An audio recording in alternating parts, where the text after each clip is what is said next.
Wait. Before you run off. This is very important. In this video, you will see a washing machine that may look different from yours. However, don't worry about the look.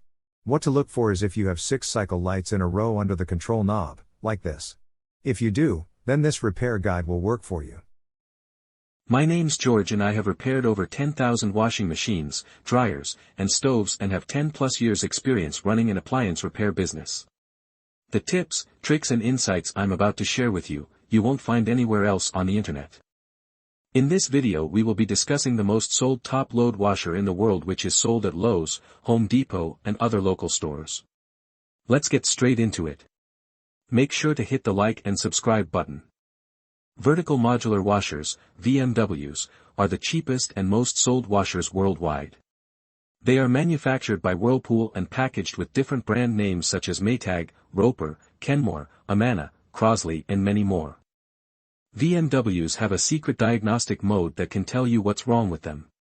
This diagnostic mode makes anyone and everyone an instant washer repair pro. I will show you exactly what to do to get the washer to diagnose itself and tell you the issue. VMWs come in all different shapes, sizes, and brands. They have a life expectancy of 3 to 5 years. All new appliances are only lasting 3 to 5 years. VMWs are the new washing machine prototype. The old-style washer can no longer be bought new. You will find tons of these machines without agitators. They are fading out the agitator, which is the device in the middle that washes the clothes, because it takes up too much room. VMWs are considered disposable, and most repair companies will not work on them. However, they will still charge a service fee. The main parts of a VMW are the lid lock, water pump, suspension rods, shift actuator, and control board. 99% of repairs done on VMWs are on these 5 parts. Here are some of the main problems and related parts with VMWs. Won't drain, water pump, won't turn on, control board. No spin, shift actuator, won't open, lid lock, banging or shaking, suspension rods. In my expert opinion, VMWs are pieces of junk. Most have no agitator, are poorly made, and have an annoying lid lock. Their life expectancy has gone down to 3 to 5 years from 30 to 40 years. While their price continues to go up. If you are considering buying a new washer, I would advise you to purchase the vertical modular washer and the 5-year warranty add-on. I guarantee you will wish you did if you don't. There are many other washing machines on the market, but they are a waste of money. They don't last any longer than the VMWs, and cost more because of the functions it comes with, not because it's a tougher, longer-lasting appliance. I hope this information has helped you in the right direction. Make sure to hit the like and subscribe button. Entering recalibration mode.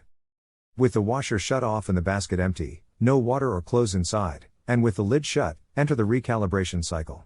Here's how. Turn the control dial 1 complete rotation, 360 degrees, counterclockwise. Stopping with it facing straight up.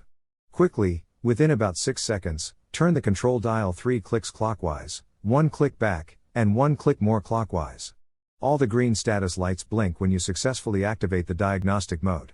If the status lights don't blink, try again, this time turning the knob faster or slower. In the diagnostic mode, with all lights flashing, select the calibration cycle by turning the control dial 4 clicks clockwise or 4 clicks right. When you're on correct setting, the rinse light turns on, then you simply press start. And then it begins the calibration cycle, which runs for 2 to 3 minutes as it checks all the cycles and functions on your machine.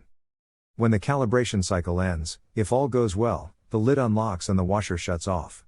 Now try your washer to see if that solved your issues. If not, continue to the error code video. If after 20 tries or more, and your arm feels like it's gonna fall off from trying so much, then odds are you have a bad control board.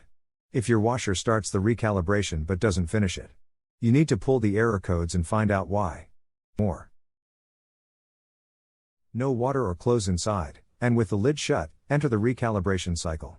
Here's how. Turn the control dial 1 complete rotation, 360 degrees, counterclockwise. Stopping with it facing straight up. Quickly, within about 6 seconds, turn the control dial 3 clicks clockwise, 1 click back, and 1 click more clockwise. All the green status lights blink when you successfully activate the diagnostic mode. If the status lights don't blink, try again, this time turning the knob faster or slower. Now, we need to retrieve the codes. Follow these steps to display the error code lights. Step 2, turn the control dial one click clockwise, then press the start button. Now you are reading the error codes. From here, turn the control dial one click clockwise to display the first saved error code. Just the sensing light flashes if no error code was recorded. If this is happening to you but there is still an issue, then you will need to watch our other video.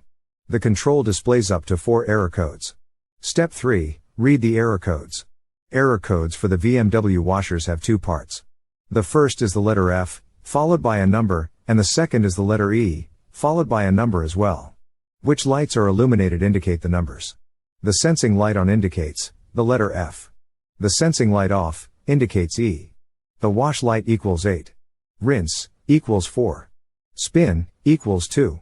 And cycle complete 1. For example, for error code F5E3, when the sensing light is on, the rinse and the cycle complete lights are on. Adding all 3 together equals 5. This means the first part of the code is F5. Then, on the other flash of lights, the sensing light is off, but the spin and the cycle complete lights are on. Adding them together makes 3.